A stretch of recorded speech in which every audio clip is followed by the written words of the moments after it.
हाँ तो कबाड़ियों, तो अब हम बताने वाले हैं रासायनिक अभिक्रिया के अगले प्रकार को, जिसका नाम है विस्थापन अभिक्रिया। तो नाम से स्पष्ट है विस्थापन क्या होता है, अपना स्थान छोड़ देना।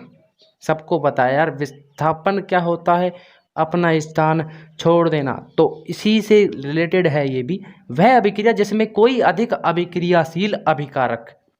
अधिक अभिक्रियाशील होने का मतलब क्या है, अधिक अभिक्रियाशील मतलब है उसको अकेले को मतलब शांति नहीं है, वो मतलब भागा फिरता है इधर कभी इधर कभी इधर, मतलब बहुत ज़्यादा ऊर्जावान है वो, है ना। वो मतलब समझ रहे हो आप, है ना। कम अभिक्रियाशील अभिकारक को, अधिक अभिक्रियाशील अभिकारक कम अभिक्रियाशील, और जो सुस्ती में पड़ा रहता है ना अभिकारक, उसको उसके यौगिक से विस्थापित कर देता है। जो ऐसी अभिक्रिया है वो है विस्थापन अभिक्रिया। आप समझने का प्रयास करते हैं। यहाँ पे जो Fe है वो Cu से अधिक अभिक्रियाशील। अब ये बताया किसने कि Fe अधिक अभिक्रियाशील है, एक सक्रियता श्रेणी है धातुओं की, उसकी लिस्ट में सामने आपको दिखा रहा हूँ। उसमें जैसे जैसे जैसे हम ऊपर चलते हैं ना तो अभिक्रियाशीलता बढ़ती जाती है, मतलब ऊपर वाले अधिक अभिक्रियाशील है नीचे वाले से, ठीक है ना। जैसे ऊपर आया A और नीचे आ रहा है B, सॉरी चल नहीं रहा है, ऊपर आया A नीचे आया B, तो A अधिक अभिक्रियाशील है, अधिक अभिक्रियाशील है, और B कम अभिक्रियाशील है। तो उस सक्रियता श्रेणी में जो Fe है, स्पष्ट सी बात है Cu से अधिक अभिक्रियाशील है। तो मैंने क्या बोला, अधिक अभिक्रियाशील अभिकारक ये रहा, कम अभिक्रियाशील अभिकारक को ये रहा, उसके यौगिक, ये कम अभिक्रियाशील अभिकारक का क्या है, यौगिक है, से विस्थापित कर देता है। ये क्या किया, Cu से इसको हटा दिया, और यहाँ पे क्या आ गया, FeSO4। Fe बोलता है स्टाइल है बाबू भैया, स्टाइल है, कॉपर से बोलता है। और कॉपर क्या बोलता है, भैया माफ़ कर मेरे को, मैं तो जा रहा हूँ छोड़ के, ये भाग जाता है छोड़कर। Fe किसके साथ जुड़ता रहता है, FeSO4 के कारण। क्यों जुड़ता है, क्योंकि ये अभिक्रियाशील ज़्यादा है, इसको जक नहीं पड़ रही है, सुस्ती कतई नहीं है इसके पास, ठीक है ना। अब जो वो है क्रियाकलाप किताब में वो दिया हुआ है, जब लोहे की कील को, तो लोहे की कील है तो Fe होगा। कॉपर सल्फेट के विलयन में CuSO4 क्या है, कॉपर सल्फेट का विलयन है, डुबोया जाता है तो लोहे की कील का रंग हो जाता है भूरा, और जो विलयन का रंग है वो मलिन पड़ जाता है। जो CuSO4 है इसका पहले रंग था नीला, ठीक है ना। अब देखिए जब मैंने Fe को किस में मिला दिया, CuSO4 में, तो क्या बना, FeSO4 बना। ये किस में पड़ा है, विलयन में पड़ा है, ठीक है ना। तो जो Fe था वो निकल निकल के सॉरी, जो कील था, कील में से Fe हट हट के कहाँ जा रहा है, विलयन में घुल रही है धीरे धीरे धीरे धीरे धीरे धीरे, ठीक है ना। घुल क्यों रही है, क्योंकि वो FeSO4 बना रही है। ये क्या है, एक्वस में है, मतलब जो ठोस थी वो क्या बन रही है, विलयन बनती जा रही है, मतलब कील हटती जा रही। तो जो लोहे की कील है ना, जो पहले चमक रही थी, अब क्या हो गई है, वो भूरी हो गई है, सफ़ेद हो गई है। भूरी भूरी मतलब वो ऐसा ब्राउनिश सा कलर होता है ना, वो हो गया है। और जो विलयन का रंग है जो नीला था, अब वो कैसा पड़ गया है, मलिन। मलिन मतलब नीले से हल्का नीला हो गया है, हल्का सा ऐसा ग्रीनिश सा हो गया, हल्का सा ग्रीन, यानी हल्का सा हरा हो गया है। वो हरा हुआ क्यों, या फिर उसका रंग मलिन क्यों पड़ा, क्योंकि CuSO4 धीरे धीरे क्या हो जाता है, खत्म होने लगता है, और क्या बनने लगता है, Cu बनने लगता है। और Cu है क्या, कॉपर, और कॉपर का रंग ऐसा ही होता है, हल्का हल्का सा भूरा टाइप का सा, है ना, ग्रीनिश सा ही होता है। ये मतलब कुल मिला के जो नीला रंग है ना, वो हल्का नीला हो जाता है मलिन रंग से, आप यही समझ सकते हो। तो इसने हटाया क्यों Cu को, क्योंकि Fe अधिक क्रियाशील है, अधिक अभिक्रियाशील है, Cu कम अभिक्रियाशील है।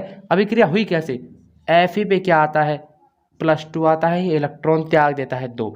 SO4 क्या करता है, इलेक्ट्रॉन ग्रहण करता है 2, सेम Cu करता है +2। अब ये अधिक अभिक्रियाशील है, ये कम अभिक्रियाशील है। ये क्या करता है, भाई तू तो भाग, मैं जुड़ूंगा इसके साथ, ये इसके साथ जुड़ गया। Cu बेचारा अकेला अलग हो जाता है, ये 2 इलेक्ट्रॉन जो छोड़े थे उनको लेके चुपचाप बैठ जाता है, Cu बना लेता है। और ये दोनों जुड़ के जो कि +2 -2 क्या बना देते हैं, FeSO4 बना देते हैं, जो यहाँ पे बन गया है। सेम ऐसी ही अभिक्रियाएँ हैं दो जो नीचे लिखी हुई हैं। Zn + CuSO4, जब जिंक को कॉपर सल्फेट में डाला जाता है तो क्या बनता है, जिंक सल्फेट बनता है और कॉपर बेचारा अकेला बैठ जाता है। वही बात है, कॉपर से भी अधिक अभिक्रियाशील, ये तो सबसे गरीब आदमी है, ठीक है ना। इसको तो एफ ही भी हटा रहा था आके, अब इसको जेडन भी हटाएगा आके, ठीक है ना। जेडन इससे अभिक्रियाशील है, सारणी में देख सकते हो जेडन ऊपर आ रहा है सी यू से, तो ये इसको लात मार के अलग करता है और जेडन SO4 बन जाता है। सेम जैसे ही उस पर +2 आया था, इस पर भी +2 ही आता है, इस पर +2 आता है, तो वो कॉन्सेप्ट आप आराम से लगा सकते हो। अब पीबी क्या है, अब दूसरा विलियन ले लिया, बहुत जुल्म हो गए CuSO4 के साथ, अब जुल्म होंगे CuCl2 के साथ। CuCl2 क्या करता है, जब इसमें FP भी डालते हैं तो Cu तो सबसे गरीब है ही है, इसको तो हटना ही है। इससे ऊपर कौन है, Pb, तो Pb भी फिर यही काम करता है, Cu को लात मार के भगाता है, Cu बेचारा अकेला बैठ जाता है और PbCl2 बन जाता है। PbCl2 बनता क्यों है, Pb पे आता है +2, Cl पर आता है 1 -2 Cl लेने पड़ेंगे क्योंकि प्लस का 2 है, तो PbCl कितने आए, 2, तो PbCl2, सिंपल सी बात है, ये बन जाता है और Cu अलग हो जाता है। तो ये थी हमारी विस्थापन अभिक्रियाएं। अब हम अगली अभिक्रिया की ओर बढ़ते हैं जिसका नाम है द्विविस्थापन अभिक्रियाएं।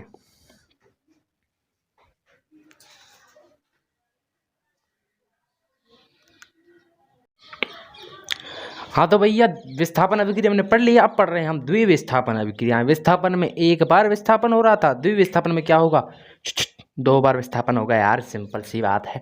वह अभिक्रिया जिसमें अभिकारकों के बीच आयनों का आदान प्रदान होता है। अब इस अभिक्रिया को हम खोल खोल के समझने वाले हैं, बिल्कुल ठीक है। आयनों का आदान प्रदान हो कैसे रहा है ये समझिए। सबसे पहले तो समझते हैं कि Na2SO4 बना कैसे, ये बना कैसे। Na क्या करता है, 1 इलेक्ट्रॉन त्याग देता है।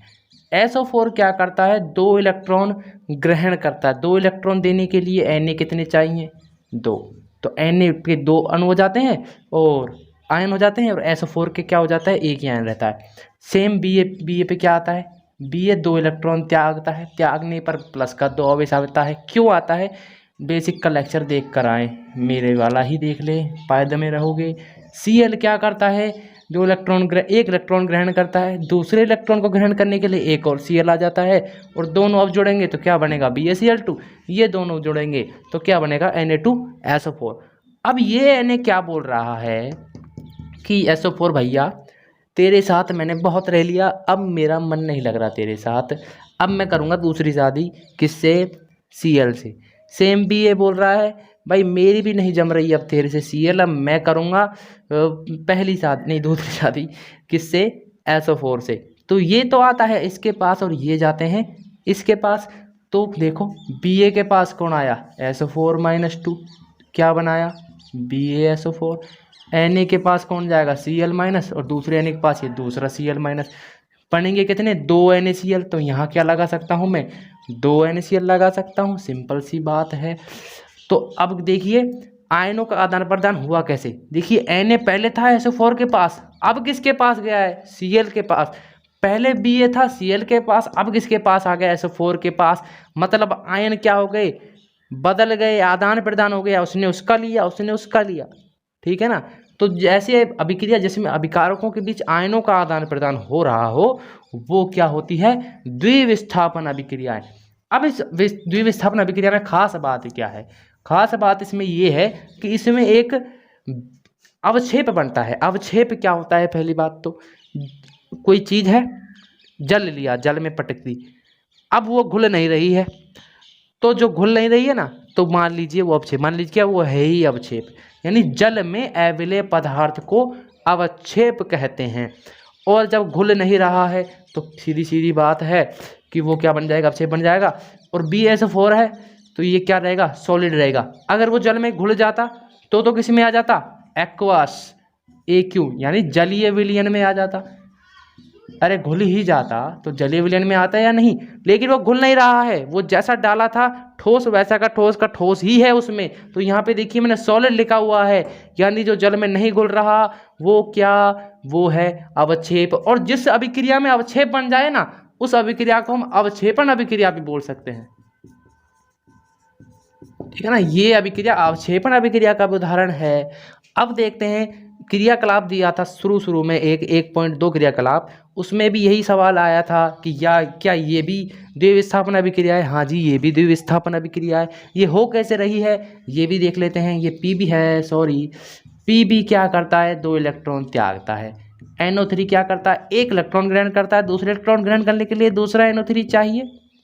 सिंपल सी बात है। K क्या करता है, 1 इलेक्ट्रॉन त्यागता है, इसको ग्रहण करने के लिए एक I आ जाता है, और दोनों इस पे प्लस है, इस पे माइनस है, इस पे प्लस है, इस पे माइनस है। सबको पता है प्लस और माइनस क्या करते हैं, अट्रैक्ट करते हैं। जैसे चुंबक के 2 अलग अलग ध्रुव जुड़ जाते हैं, ऐसे ये भी अलग अलग ध्रुव है, ये भी जुड़ जाते हैं।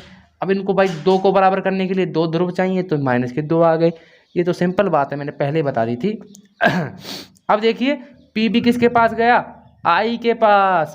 अब चूंकि इस पे प्लस का 2 है, तो इसको बराबर करने के लिए I भी कितने चाहिए, -2। इसलिए मैंने यहाँ क्या लगाया, 2 लगाया। तो K प्लस भी कितने बन जाएंगे, ऑटोमेटिकली 2 बनेंगे। और 2 की जरूरत भी है, क्योंकि NO3 कितने हैं, माइनस के हैं। ये इनके साथ जुड़ते हैं, इनके साथ जुड़ते हैं, आयनों का हुआ आदान प्रदान और बन गए ऐसे। ये बन गई द्विविस्थापन अभिक्रिया। और जो इसमें ये बनता है ना PbI2 सॉलिड, ये होता है पीले रंग का अवक्षेप, ठीक है ना। ये भी जल में नहीं घुल रहा है, जल विलयन में नहीं घुल रहा है, तो ये भी क्या है, अवक्षेप। तो ये थी हमारी द्विविस्थापन अभिक्रिया। अब जाके अपना कबाड़ा बीनो।